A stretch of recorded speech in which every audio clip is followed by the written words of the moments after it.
चलते हैं आज का क्लास स्टार्ट करते हैं बायोलॉजी का, है ना। और हम लोग क्या पढ़ रहे हैं? Animal kingdom. और एनिमल किंगडम का हम लोग का आज का हो जाएगा सेकेंड क्लास। तो कहाँ तक पढ़ चुके थे बताते चलिएगा। ये सब पढ़ चुके हैं, है ना। ये भी पढ़ चुके हैं। चलिए ये भी पढ़ चुके हैं।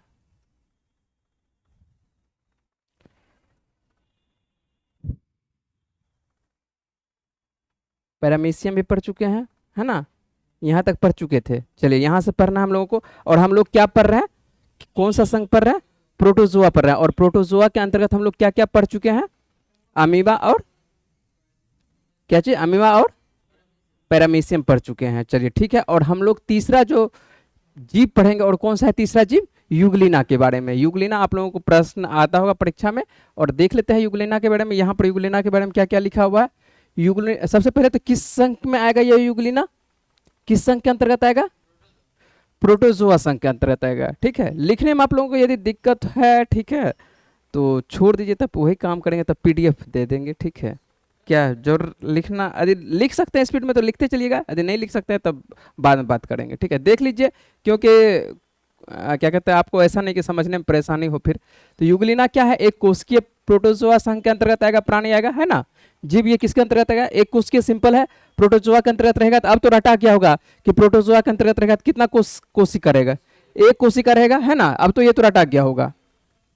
इसे जो है जंतुओं और पादपों के बीच का योजक कड़ी कहते हैं। ठीक है, देखिए ये हम भी आपको लिखाए हैं, जंतुओं और पादपों का बीच का योजक कड़ी। जस्ट इसके आगे स्लाइड पर आपको एक कुछ और बताएंगे। ये पहले के अनुसार से कहा जाता है, और आप लोगों को अभी भी परीक्षा में लेकिन ये पूछा जाता है कि पादप और किसके बीच में? जंतुओं के बीच में योजक कड़ी का काम कौन करती है? यूग्लिना करती है। लेकिन अब जो है इसको प्रोटिस्टा के अंतर्गत रख दिया गया है। आगे वाले स्लाइड, दोनों स्लाइड आपको बता देंगे। ये मान के चलिए दोनों स्लाइड पर अलग अलग चीज रखे हैं।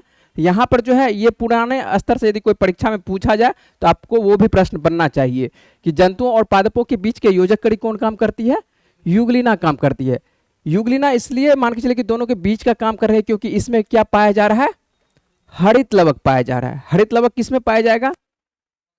पादप में पाया जाएगा। लेकिन एक ऐसा जीव कह सकते हैं कि एक ऐसा जीव है जिसमें क्या पाया जाएगा? हरित लवक भी पाया जाएगा, है ना। और ये जो है कसाभिका है, फ्लेजिलम कह सकते हैं, या फ्लेजिला आपको लिखा हुआ रहेगा, किताब में लिखा हुआ रहेगा फ्लेजिला रहेगा। इसकी सहायता से ये क्या करता है? गति करता है ना। हिंदी में या आप दो नाम याद रखना है, या तो कसाभिका याद रखना है, या तो फ्लेजिलम याद रखना है, या नहीं तो फ्लेजिला। हिंदी में लिखा हुआ रहेगा क्या लिखा हुआ है? फ्लेजिला लिखा हुआ रहेगा। और ये कहाँ कहाँ पर पाई जाती है? तो मीठे पानी, खारे पानी, दलदली भूमि, नम मिट्टी में भी पाए जाते हैं। मतलब लगभग आपको लगभग सभी जगह कह सकते हैं कि सभी जगह ये आपको देखने को मिलेगा, है ना। यूग्लिना की कुछ प्रमुख प्रजातियां जो है तालाबों, झीलों और बड़े, चलिए ब्लूम ये क्या है, तो ब्लूम क्या बना लेती है? ये जो है कह सकते हैं कि यूग्लिना जो है कुछ प्रजातियां ऐसी होती है इसकी जो तालाबों और झीलों पर क्या बना लेती है? ब्लूम बना लेती है। ब्लूम क्या होती है? ब्लूम आपको बताते हैं। तालाब से मैं कभी कभी देखे होंगे कि कहीं कहीं सुनते होंगे कि रेड तालाब या पूरी तरह से गुलाबी तालाब हो गया है, देखे हैं, सुनते होंगे कि लोनार झील जो है पूर्णतः गुलाबी हो गया है ना। तो ये जो दिखाई पड़ता है यूग्लिना की मात्रा अधिक होती है। ठीक है, तो यूग्लिना की मात्रा अधिक रहने की वजह से वो क्या हो जाता है? चेंज कर लेता है अपना एक तरह से पूरी तरह से आपको सवाल पढ़ाए थे, सवाल में पढ़ाए थे कि मान के चले कि जहां पर एक तरह से ज्यादा पोषक तत्व रहेगा वहां पर शैवाल की उत्पत्ति होगी, है ना। और शैवाल की उत्पत्ति होगी तो पूरी तरह से वो पानी पर क्या हो जाएगा? शैवाल शैवाल दिखाई पड़ेगा। जब शैवाल शैवाल दिखाई पड़ेगा तो आपको क्वेश्चन वहां पर बनवाए थे कि क्या कहते हैं कि मछली क्या हो जाएगी? उसमें मर जाएगी, है ना, क्योंकि ऑक्सीजन लेवल पानी का क्या हो जाएगा? कम ना हो जाएगा। सेम वही काम ये भी काम करेगी। ये क्या काम करेगी? वही काम सेम काम करेगी, है ना। यहाँ पर भी वही ब्लूम, उसका कहने का मतलब है पानी पर एक तरह से चादर बिछा लेगा अपना, है ना। तो ये आपको दिखाई पड़ेगा यूग्लिना की कुछ प्रजाति तालाबों और झीलों पर ब्लूम बना सकती है ना। जो क्या होगा? जहरीले। जहरीले इसलिए कह सकते हैं क्योंकि वो जो मछली को क्या कर लेगी? सभी मछली, ऑक्सीजन नहीं मिलेगा, सिंपल सी बात है, ऑक्सीजन नहीं मिलेगा। ऑक्सीजन नहीं मिलेगा तो मछली की आबादी खत्म होने लगेगी, है ना। जो धीरे धीरे उस तालाब से में मछली रहेगी, मछली क्या हो जाएगी? खत्म हो जाएगी। सेम वही कहानी होगा। चलते हैं आगे और ये देख लेते हैं ये क्या है, कौन सा जीव है? यूग्लिना है ना। ये यूग्लिना है। और यूग्लिना का स्ट्रक्चर यदि ध्यान से देखिएगा तो ये जो आपको दिखाई पड़ रहा है, आपको सारा याद नहीं रखना है। ये जो आपको याद रखना है यही क्या है? फ्लेजिलम है। ठीक है, यहाँ पर लिखा हुआ है फ्लेजिलम। या हिंदी में लिख सकते हैं तो इसको क्या लिख सकते हैं, फ्लैजिला लिख सकते हैं, फ्लैजिला या क्या, हाँ ठीक है, इसी का पुल रहा, हाँ उसी वही लिखा हुआ है पुल रहा, ठीक है। तो ये आपको फ्लैजिला है, हिंदी में इसलिए बोले कि इस तरह से आपको दिखाई पड़ेगा, लिखा हुआ फ्लैजिला दिखाई पड़ेगा, है ना। और उसके बाद या तो शुद्ध हिंदी लिखा हुआ रहेगा तो क्या लिखा हुआ रहेगा, कसा भीका लिखा हुआ रहेगा, कसा भीका, है ना, ये कसा भीका लिखा हुआ रहेगा। तो कुछ भी रहे तो आपको प्रश्न बन जाना चाहिए कि ये जो एक पूंछ की आकृति बना रही है इसी को क्या बन रहा है, ये कसा भीका, ठीक है। ये जो आपको दिखाई पड़ रहा है ये क्या है, इसका स्टिग्मा जिसको बोल रहे हैं, ये क्या है, आंख है। लेकिन आप लोगों को जरूरत नहीं है, ये सब आप न्यूक्लियस पढ़े होंगे कि न्यूक्लियस किसको बोलते हैं ना, ध्यान रखना। ये देखिए, ये जो है, ये जो आपको दिखाई पड़ रहा है, कुछ लाइनिंग दिखाई पड़ रहा है, किस कलर का दिखाई पड़ रहा है, ग्रीन कलर का दिखाई पड़ रहा है, यही क्या है, हरित लवक। ये क्या है, हरित लवक है। इसके बारे में और हम आपको कहानी बताते हैं। देखिए इसमें क्या लिखा हुआ है, क्या प्रश्न लिखा हुआ है, क्या यूग्लिना एक पौधा है या जानवर है। ऐसा हो सकता है, पूछा जा सकता है आप लोगों से कि यूग्लिना क्या है, पौधा या जानवर है। तो यूग्लिना ना तो पौधा है और ना ही जानवर है, ठीक है।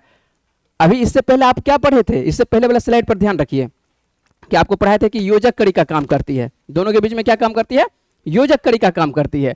अब याद रखिए, यूग्लिना ना तो क्या है, पौधा है और ना ही जानवर है। और इसको अब जो है किस संघ में रख दिया गया है, प्रोटिस्टा के अंतर्गत रख दिया गया है। किस संघ के अंतर्गत रखा गया है, प्रोटिस्टा, जो एक कोशिकीय जीवों का एक समूह है। प्रोटिस्टा क्या है, एक कोशिकीय जीवों का समूह है और उसके अंतर्गत इसको रख दिया गया है। और ना तो ये पौधा है और ना ही ये जानवर है, इसमें दोनों का गुण पाया जा रहा है। यूग्लिना में पौधों और जानवरों दोनों की विशेषताएं होती है, वही बात बोल रहे हैं कि दोनों की इसमें क्या होती है, विशेषताएं होती है। उदाहरण के लिए देख लेते हैं, इनमें आपको अभी जस्ट बताया था, इसमें क्या पाया जाएगा, क्लोरोफिल पाया जाएगा। क्या पाया जाएगा, क्लोरोफिल, या हरित लवक कह सकते हैं। और क्लोरोफिल क्या काम करती है, सूर्य के प्रकाश में क्या काम करेगी, सूर्य के प्रकाश में भोजन बनाएगी, है ना, याद है ना प्रकाश संश्लेषण चैप्टर। तो क्लोरोफिल क्या काम करेगी, सूर्य के प्रकाश में ये भोजन बना लेगी। लेकिन ऐसा भी तो हो सकता है रात्रि में इसके मान के चलिए इसको भूख लगा, अब इसके पास तो मान के चलिए क्या रहेगा, ये हरित लवक रात में इसका क्या हो जाता है, डीएक्टिव हो जाता है। डीएक्टिव हो जाएगा तो अब इसको भूख लगा तो अब क्या करेगा, ये क्या काम करेगा, अब अन्य जीवों को भी ये खा सकता है। रात्रि में ये क्या काम करेगा, अन्य जीवों को भी ये खा सकता है। यूग्लिना को जो है पहले पौधों और जानवरों के बीच की योजक कड़ी माना जाता था, लेकिन अब इसे कहां रखा गया है, प्रोटिस्टा के अंतर्गत रख दिया गया है ना। तो आप लोगों को किसी भी तरह से यदि प्रश्न पूछे कि मान के चलिए कि दोनों के बीच का योजक कड़ी यदि पूछे तो वो भी प्रश्न बनना चाहिए, है ना। यदि योजक कड़ी मान के चलिए कि नहीं पूछ रहा है, आपको पूछ रहा है कि किस संघ के अंतर्गत इसको रखा गया है, तो प्रोटिस्टा के अंतर्गत रखा गया, बन जाएगा। और क्यों प्रोटिस्टा के अंतर्गत रखा गया है और योजक कड़ी क्यों मान के चलिए कि इसको माना जा रहा है, क्योंकि इसमें दोनों चीज पाया जा रहा है। क्या क्या पाया जा रहा है, एक तो मान के चलिए एक गुण कह सकते हैं, विशेषताएं कह सकते हैं। एक तो हरित लवक पाया जा रहा है, क्लोरोफिल, और क्लोरोफिल क्या काम करेगी, सूर्य के प्रकाश में यह क्या काम करेगी, खाना तैयार कर लेगी, है ना। देख लेते हैं, एक लाइन और आपको लिखे हैं, इसका पेन हम किधर रख दिए, ध्यान दीजिए, देखिए पेन दिखाई पड़ रहा है।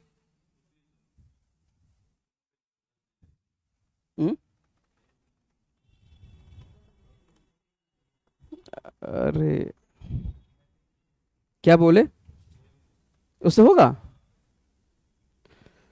पेन देखिए अभी कहाँ चला गया पेन, चलिए मिल गया। ये इतना सामान यहाँ रखा हुआ है कि इससे खो जा रहा है। चलिए देख लेते हैं, एक और आपको यहाँ पर प्रश्न लिखा हुआ है, यूग्लिना को मिक्सोट्रोप्स क्यों कहा जाता है। क्या है, मिक्सोट्रोप्स मतलब दोनों का गुण कह सकता है कि दोनों पर मिक्स है, दोनों मिक्सोट्रोप्स कह सकते हैं। देखिए वही चीज को, लाइन को जो समझा चुके हैं वही लाइन को आपको लिख चुके हैं। यूग्लिना में क्लोरोप्लास्ट होते हैं, सिंपल सी बात है ना। और क्लोरोप्लास्ट क्या करेगा, प्रकाश में प्रकाश संश्लेषण करता है, प्रकाश जहां पर पाया जाएगा उसमें क्या करेगा, प्रकाश संश्लेषण करेगा। लेकिन रात में अपने फ्लैगेलम का उपयोग करके ये क्या करेगा, भोजन की तलाश में इधर उधर घूमेगा। वह फ्लैगेलम समझ गए ना, फ्लैजिला की तलाश में क्या करेगा, इधर उधर वो घूमेगा। और दिन में एक तरह से अस्थिर रहेगा, क्योंकि उसको घूमने का जरूरत नहीं पड़ेगा। क्यों नहीं घूमने का पड़ेगा, क्योंकि बैठे बैठे उसको क्या मिल रहा है, खाना मिल रहा है, प्रोटीन खाना मिल रहा है, कार्बोहाइड्रेट, ठीक है। कुछ प्रकाश संश्लेषक यूग्लिनाइड्स अंधेरे में बढ़ने पर अपना क्लोरोफिल क्या कर देते हैं, खो देते हैं। रात्रि के समय में ये क्या करते हैं, क्लोरोफिल इसके एक तरह से खो देता है ये, ठीक है। और कार्बनिक पदार्थों से विषमपोषी रूप से पोषक तत्व प्राप्त करते हैं। यूग्लिना की विषमपोषी प्रजातियां या तो आसपास के पानी से या कार्बनिक यौगिकों को अवशोषित करती है, या भोजन के रिक्तिकाओं के भीतर जो फाइगो क्या कर सकते हैं, फोगोसाइटोसिस कर सकते हैं, फोगोसाइटोसिस द्वारा ये बैक्टीरिया या प्रोटिस्ट को निगल लिया जाता है। जो छोटे छोटे जीव रहते हैं, ऐसे छोटे छोटे जो जीव रहेगा उसको क्या करेगा, ये मार के खा जाएगा। चूंकि वे पोषण के स्वपोषी और विषमपोषी दोनों तरीके दिखाते हैं, इसलिए इसको क्या कहा जाता है, मिक्सोट्रोप। वैसे आपको आसानी भाषा में समझ चुके हैं, पहले ये बता चुके हैं कि ये क्या काम करती है, दोनों काम करती है, और दोनों काम करती है तो इसको किस में रखेंगे, हाँ किसके अंतर्गत रखेंगे, प्रोटिस्ट। या आपको दोनों के योजक कड़ी पूछे तो योजक कड़ी के बीच में, है ना। ये प्रश्न इस तरह से आप लोगों को नहीं पूछेगा, ये आपको समझाने के लिए इस तरह से ये बच्चों को पूछा जाता है, ठीक है। ये प्रश्न जो है एनसीईआरटी से लिए हैं, इसलिए इस तरह से आप लोगों को लिखा दिए हैं, समझा चुके हैं, है ना, कि ये एनसीईआरटी का प्रश्न बच्चों को इस तरह से पूछा जाता है। 5 नंबर का ये क्या कहते हैं, इसका जवाब लिखने के लिए 10वां समय देखते होंगे तो, लेकिन जब 10वां समय दिया तो वही प्रश्न आप लोगों को अब पूछा जाता है। इसमें क्या, इससे क्वेश्चन आपको एक एक लाइन निकालना होगा। जब इस तरह से ऐसे पढ़ा हुआ रहेगा तो आसानी से क्वेश्चन आपका बन जाएगा, है ना। चले आगे। तो ये आपका कौन सा संघ खत्म हो गया, प्रोटोजोआ, ठीक है। प्रोटोजोआ के अंतर्गत हम लोग क्या क्या पढ़े, क्या बोले, हाँ वो है प्रोटो। तो कुछ और प्रोटोजोआ के छोटे छोटे जीव हैं, जो मेन था वो लगभग खत्म हो गया, कुछ छोटे छोटे और जीव हैं जिसके अंतर्गत हम लोग और पढ़ेंगे, है ना। तो देख लेते हैं। तो सबसे पहले एक दो और है छोटे छोटे, उसके भी पढ़ लेते हैं, जो कि आपको कभी कभी परीक्षा में, ये परीक्षा में देखने को आपको मिलता है। तो प्लाज्मोडियम, ये भी किसके अंतर्गत आएगा, प्रोटोजोआ संघ के अंतर्गत आएगा। ये भी किसके अंतर्गत आएगा, प्रोटोजोआ संघ के अंतर्गत आएगा। और प्रोटोजोआ कितना इसमें कोशिका रहेगी, सिंपल बात है, प्रोटोजोआ के अंतर्गत है तो आपको एक कोशिका आएगा। प्लाज्मोडियम, देखिए प्लाज्मोडियम कह सकते हैं, ये जो आपको दिखाई पड़ रहा है ये क्या, प्लाज्मोडियम। और प्लाज्मोडियम का नाम सुने हैं ना, चलिए प्लाज्मोडियम देख लेते हैं। ये एक प्रोटोजोआ परजीवी है, जो यहां पर लिखा हुआ है प्लाज्मोडियम ही पढ़िए। प्लाज्मोडियम की एक प्रजाति जो कि मनुष्यों में मलेरिया का क्या बनती है, ये कारण बनती है। मलेरिया नाम आप लोग बहुत सुने होंगे। और ये किस मच्छर के काटने से होती है, मादा एनोफिलीज मच्छर के काटने से होती है ना। बायोलॉजी में इस तरह से आपको प्रश्न देखने को मिलेगा। ये किस मच्छर के काटने से होती है, मादा एनोफिलीज मच्छर। और इस प्रजाति के कारण होने वाला मलेरिया, जिसे कि घातक या क्या कह सकते हैं, फाल्सिफेरम मलेरिया भी कहा जाता है। और मलेरिया सबसे खतरनाक रूप है, जिसमें क्या होती है, जटिलता और मृत्यु का दर कह सकता है कि सबसे अधिक देखने को मिलता है। और ये सबसे छोटा प्रोटोजोआ है। और इस लाइन को आपको घेर के लिखना है, ज्यादा इतना ये प्रश्न आप लोगों को लिखना नहीं है। प्लाज्मोडियम, यदि एक लाइन हम बोलेंगे तो प्लाज्मोडियम क्या करना है, आपको एक लाइन लिखना है। क्या है, ये सबसे छोटा प्रोटोजोआ है। क्या है, सबसे छोटा प्रोटोजोआ। अभी तक मैं आपको सबसे छोटा प्रोटोजोआ नहीं देखने को मिला होगा, सबसे बड़ा प्रोटोजोआ भी होगा, लेकिन अभी आपको आ चुका है कि सबसे छोटा प्रोटोजोआ। तो सबसे छोटा प्रोटोजोआ कौन सा है, प्लाज्मोडियम है। और प्लाज्मोडियम किसके वजह से होता है, मादा एनोफिलीज मच्छर। ये जो मच्छर आपको दिखाई पड़ रहा है ना इस तरह से, है ना, तो ये मच्छर अपने आसपास कभी न कभी आप देखने को आपको मिला होगा, है ना। तो ये मादा एनोफिलीज मच्छर के काटने से क्या होती है, मलेरिया होती है। और जो इसमें जो मान के चलिए कि वाहक के रूप में कह सकते हैं, ये जो प्रोटोजोआ संघ मलेरिया किस पूछेगा कि किसके वजह से होता है, परजीवी, कौन से परजीवी, प्लाज्मोडियम, है ना, प्लाज्मोडियम के वजह से होता है। तो याद रहेगा। चलिए अगला देख लेते हैं, छोटे छोटे कुछ और है। एसिटाबुलेरिया, ये भी किसके अंतर्गत आएगा, एसिटाबुलेरिया किसके अंतर्गत आएगा, प्रोटोजोआ के अंतर्गत। अभी प्रोटोजोआ ही पढ़ रहे हैं, है ना, तो प्रोटोजोआ ही पढ़ रहे हैं। और सबसे बड़ा ये, अब देखिए सबसे बड़ा एक कोशिकीय जीव है ये, इसको भी आपको याद रखना है, ठीक है। सबसे छोटा लिखाए थे और ये क्या है, सबसे बड़ा है। प्रोटोजोआ के अंतर्गत यदि पूछेंगे कि सबसे बड़ा एक कोशिका वाला कौन सा जीव है, एसिटाबुलेरिया, ठीक है। सबसे छोटा कौन है, सबसे छोटा प्लाज्मोडियम। अभी जस्ट बोले सबसे छोटा, यदि बोलेंगे तो सबसे एक कोशिका में भी हो सकता है ना कि माइक्रो में कुछ छोटा कुछ बड़ा, तो सबसे छोटा प्लाज्मोडियम और सबसे बड़ा कौन सा होगा, एसिटाबुलेरिया। और एसिटाबुलेरिया आमतौर पर जो है आपको गर्म समुद्री पानी में पाया जाता है, विशेष रूप से जो है उथले क्षेत्रों में, जहां प्रकाश संश्लेषण के लिए पर्याप्त प्रकाश उपलब्ध होते हैं, है ना। ये आपको जो दिखाई पड़ रहा है, देखिए कहां पर दिखाई पड़ रहा है, गर्म समुद्री पानी में पाया जाता है, विशेष रूप से उथले क्षेत्रों में जहां प्रकाश संश्लेषण पर्याप्त प्रकाश उपलब्ध होता है। समुद्र में यदि देखते हैं, समुद्र आदि ज्योग्राफी आप लोग अच्छे से पढ़े होंगे, तो सूर्य की रोशनी कितने मीटर तक जा सकती है, गहराई तक में 200 मीटर तक ही, ठीक है। सूर्य की रोशनी कहां तक जा सकती है, 200 मीटर तक ही गहराई में जा सकती है, ठीक है। हाँ, आपको प्रकाश जो है कह सकते हैं कि प्रकाश आपको हो सकता है कि 1000 मीटर तक देखने को मिले, लेकिन सूर्य की रोशनी पर्याप्त मात्रा में 200 मीटर तक ही पहुंचती है। तो 200 मीटर तक यदि उथला भाग रहेगा तो वहां पर क्या पाया जाएगा? एसिटाबुलेरिया। तो ये कहां पर पाया जाएगा एसिटाबुलेरिया? समुद्र में पाया जाएगा, है ना। ये जो आपको दिखाई पड़ रहा है छोटा छोटा जो पौधा टाइप का दिखाई पड़ रहा है, ये जीव है। ये क्या है? जीव है। और इस जीव का क्या नाम है? एसिटाबुलेरिया है, ठीक है। तो आपको फिगर इसलिए दे दिया है कि कम से कम आपको थोड़ा सा किताब में नहीं दिया हुआ है, तो इससे फिगर देख के चलिएगा तो थोड़ा सा याद भी रहेगा कि एसिटाबुलेरिया किस तरह का है, प्लाज्मोडियम किस तरह का है ना, अमीबा किस तरह का है। तो इस तरह से आपको याद रहेगा आसानी से। चलिए आगे चलते हैं हम लोग, और हम लोग पढ़ रहे हैं ट्रिपेनोसोमा, ठीक है। इसमें इस भी क्वेश्चन यहां से बहुत ज्यादा पूछा जाता है ना। ये भी क्या है? ट्रिपेनोसोमा क्या है? प्रोटोजोआ के अंतर्गत है, ठीक है। अभी तक प्रोटोजोआ है पढ़ते आ जा रहा है, तो इसमें कोई दिक्कत नहीं है। कितना इसमें कोशिका होगी? एक कोशिका होगी, ठीक है। चलिए आगे देख लेते हैं। अब इसको लिखने का जरूरत नहीं है। ये एक छोटा परजीवी है जो अफ्रीकी ट्रिपेनोसोमियम कह सकते हैं या सोमियासिस कह सकते हैं नामक एक गंभीर बीमारी, ठीक है। क्या है? गंभीर बीमारी का कारण बनता है। किसके कारण? ये वैसे अफ्रीका से शुरुआत होती है, तो इसलिए मान के चलिए कि हाँ इसका नाम ही है अफ्रीकी ट्रिपेनोसोमियासिस, ठीक है। नामक एक गंभीर बीमारी का ये क्या करती है? कारण बनती है, जिसे जो है स्लीपिंग सिकनेस भी कहा जाता है। ये मच्छर यदि आपको मान के काट ले तो आपको क्या होगा?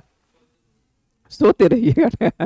चलिए, तो यह बीमारी जो है उप सहारा अफ्रीका में पाई जाने वाली सीसी मक्खी, ठीक है, मच्छर नहीं है, सॉरी मच्छर नहीं है, सीसी मक्खी के काटने से होती है, ठीक है। किस मक्खी के काटने से होती है? सीसी मक्खी के काटने से होती है, ठीक है।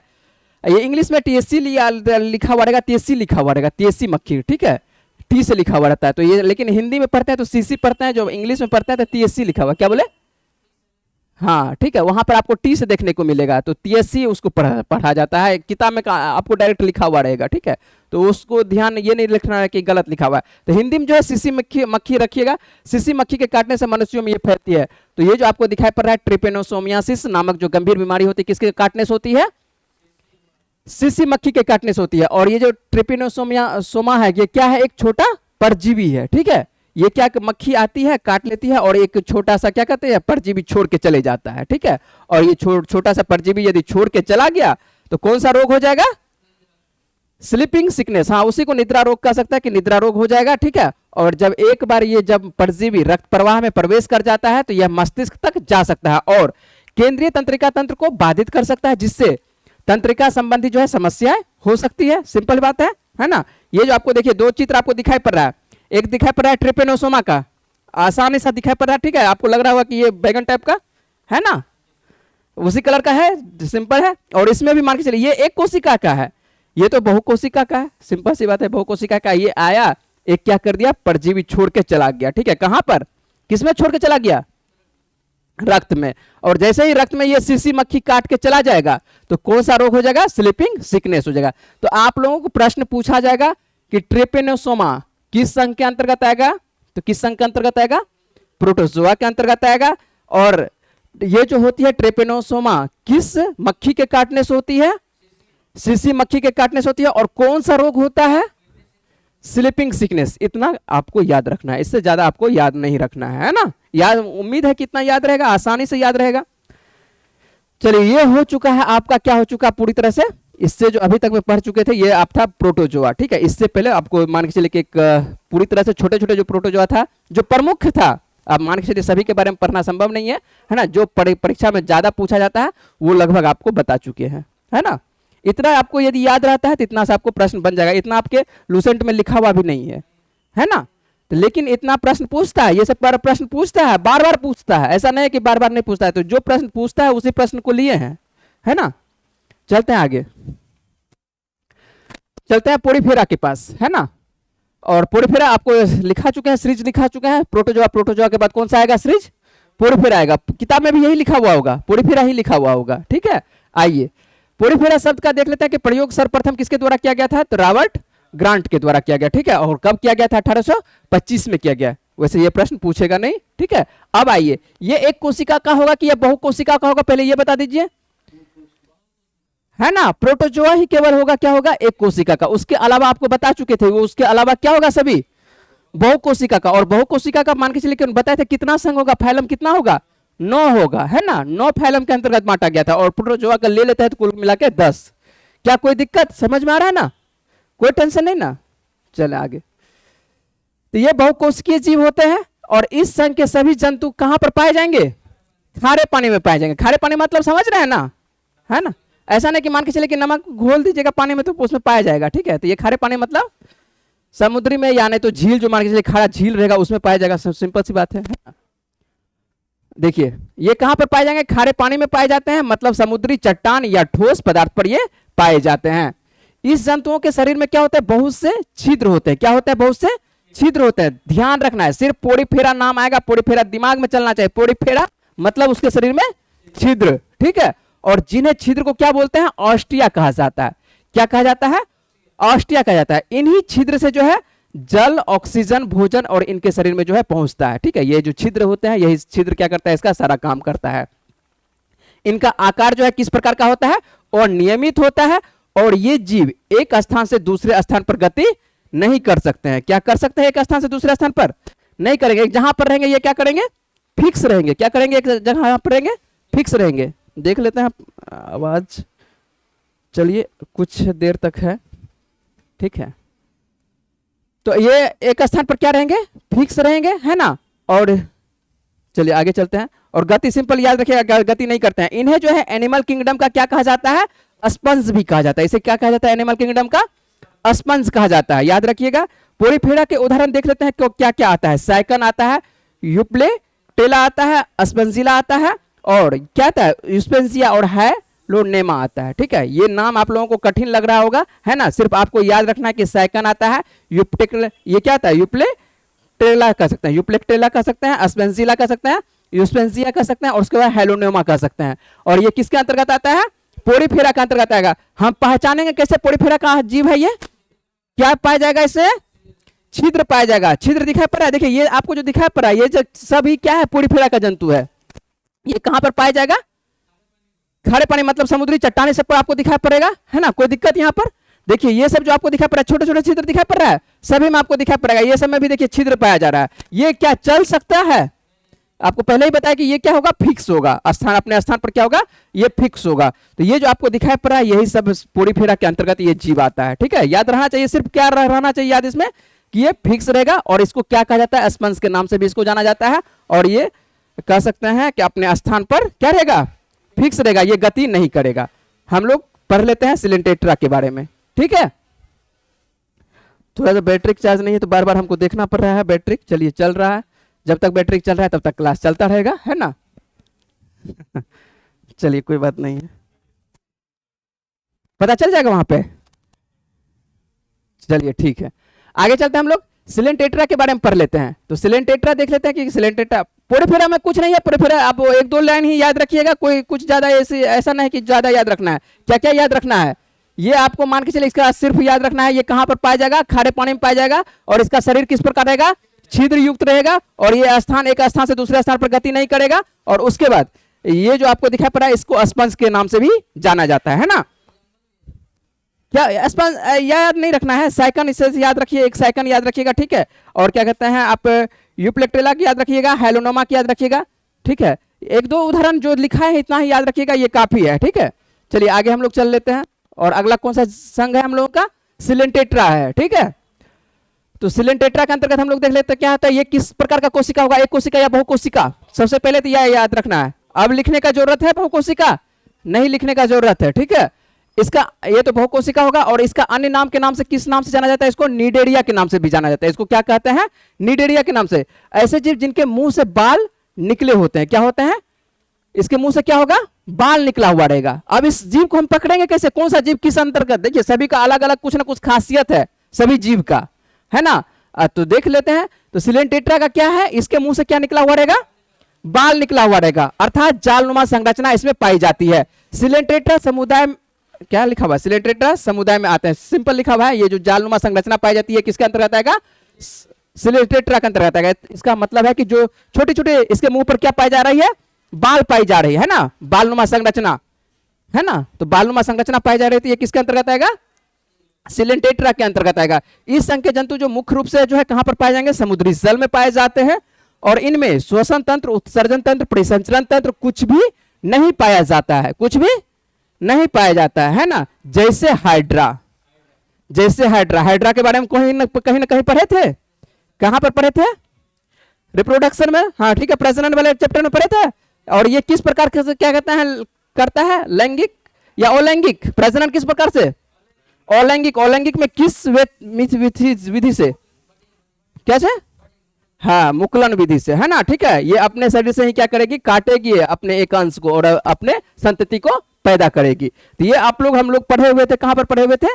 रिप्रोडक्शन में। जो नहीं पढ़े हुए हैं जाके फिर से पढ़िएगा रिप्रोडक्शन को। अभी हम लोग रिप्रोडक्शन पर नहीं आएंगे, हम लोग डायरेक्ट आपको दिखाएंगे ये कहां पर पाई जाएगी, ये कहां जीव है। तो ये हाइड्रा किस प्रकार का जीव है? सिलेंटेट्रस जीव है, याद रहेगा। चलिए अगला जीव देख लेते हैं, सिलेंटेट्रा का ही। सिलेंटेट्रा का दूसरा जो जीव है, एक तो हाइड्रा आप नाम सुन चुके हैं, दूसरा नाम सुने होंगे मूंगा। देखे होंगे मूंगा का, आपको चट्टान दिखाई पड़ता होगा, ठीक है, तो मूंगा दिखाई पड़ता होगा। और मूंगा आपको जो ये दिखाई पड़ रहा है, इसको क्या कहते हैं? समुद्र का बगीचा भी कहा जाता है। मूंगा को क्या कहा जाता है? समुद्र का बगीचा किया जाता है। एकदम खूबसूरत सा दिखाई पड़ रहा है, समुद्र में जाइएगा तो एकदम रंग बिरंग का समुद्र दिखाई पड़ेगा, है ना। तो ये जो समुद्र में दिखाई पड़ेगा रंग बिरंग का, ये क्या दिखाई पड़ रहा है? यही है मूंगा। किस संघ के अंतर्गत? किस संघ के अंतर्गत? सिलेंटेट्रा के अंतर्गत, याद रहेगा। ये आपको दिखाई पड़ेगा अधिकांश। आपको यदि इसको खूबसूरत देखने का कहां पर जाना पड़ेगा? ऑस्ट्रेलिया, है ना। आपको वहां पर ग्रेट बैरियर रीफ दिखाई पड़ेगा, वहां पर ये बहुत सारा दिखाई पड़ता है, ठीक है। चलिए आगे हम लोग चलते हैं। और इसी के अंतर्गत हम लोगों को आएगा, सिलेंटेट्रा के अंतर्गत आएगा जेलीफिश। समुद्र में ये आपको दिखाई पड़ेगा, इस तरह से तैरता हुआ दिखाई पड़ेगा। किसको? समुद्र का बगीचा। इसको मूंगा को ना लिख लीजिए, मूंगा को समुद्र का बगीचा भी कहा जाता है। क्या चीज? हाँ, प्रवाल भित्ति का निर्माण होता है, ठीक है। ये आपको ज्योग्राफी में भी आपको फिर से पढ़ाएंगे, सर पढ़ाएंगे, है ना। सर कब पढ़ाएंगे? चलिए ठीक है, विषय जब हिस्ट्री खत्म होगा तो फिर उसके बाद ज्योग्राफी चलेगा, तो ज्योग्राफी में आपको इस फिर से देखने को मिलेगा, ठीक है। पर्यावरण में फिर से आपको सर पढ़ाएंगे, वहां पर जोड़ेंगे। हम आपको सिर्फ यहाँ जीव दिखा रहे हैं किस संघ के अंतर्गत। चले हम लोग आगे, थोड़ा बातचीत बाद में करते हैं, ठीक है। ये जेलीफिश, जेलीफिश आपको किस संघ के अंतर्गत आएगा? जल्दी से बता दीजिए। सिलेंटेट्रा के अंतर्गत आएगा। ये आप समुद्र में देखोगे इस प्रकार का जीव आपको दिखाई पड़ता होगा, ठीक है। वैसे समुद्र आदि गए होंगे तो ठीक है, यदि नहीं तो समुद्र के बीच में जाइएगा तब आपको, या तो नहीं तो वीडियो में आपको बहुत सारा दिखाई पड़ जाएगा। नौका से क्या करेगा, इसको छानता रहता है, बीच में उठा उठा के नाव में क्या कर लेता है, उठा उठा के रखता जाता है ना। तो ये आपको क्या कहते हैं, दिखाई पड़ेगा, जेलीफिश दिखाई पड़ेगा, ठीक है। अब याद रखना है, जेली, यहां पर नाम देखिए क्या आया हुआ है, जेलीफिश, है ना।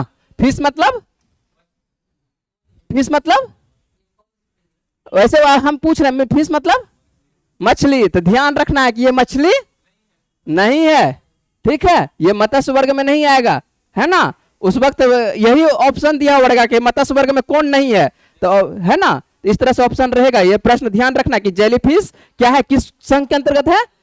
सिलेंटेट्रा के अंतर्गत है ना। चलें आगे, टाइम बता दीजिए कितना हो गया। रखते हैं आज यहीं तक। प्लेटीहेल्मिन्थेस हम लोग कल करेंगे, ठीक है, क्योंकि बैटरी थोड़ा सा साथ नहीं दे रहा है, इसको वजह से क्लास को आज हम रखते हैं यहीं तक, ठीक है। मिलते हैं हम लोग कल की क्लास में, ठीक है।